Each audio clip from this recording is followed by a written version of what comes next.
विराजमान है।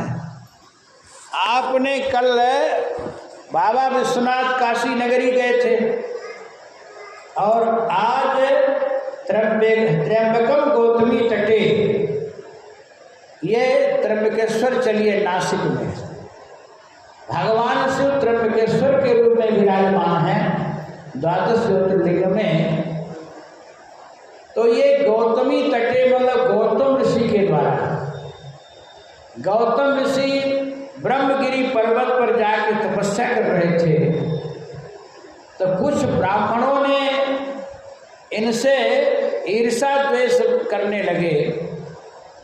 तो एक दिन ब्राह्मणों ने एक माया का गाय बनाए, गौ माता, और धान के फसल में खड़ी कर दिए और गाय घास वो फसल चरने लगी।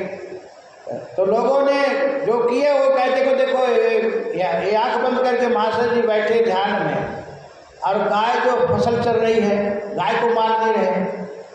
तो गौतम ऋषि ने कुशा लेकर के गाय को जैसे हाँकना चाहे, गाय उसी समय धड़ाम से गिर के मर गई।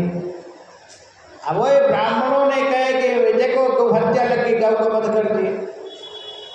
तो गौतम ऋषि कहे कि गौ हत्या कैसे निवारण होगा बताइए ब्राह्मणों। ब्राह्मणों ने कहे आप गंगा जी को ला दो, गंगा जी आ जाए तो आपका गौ हत्या निवारण हो जाएगा।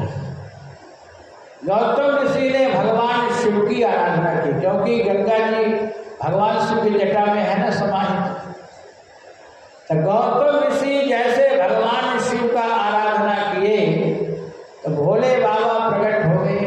भोले बाबा कहे क्या चाहते हो? और केवल भोले बाबा ने तीनों देवता ब्रह्मा विष्णु महेश तीनों प्रकट हो गए। बोले तीन, बोले हम कहने को तीन है एक, तीनों देवता। अब क्या चाहते हो? तो गौतम ऋषि कहे गंगा को ला दो। भगवान शिव जैसे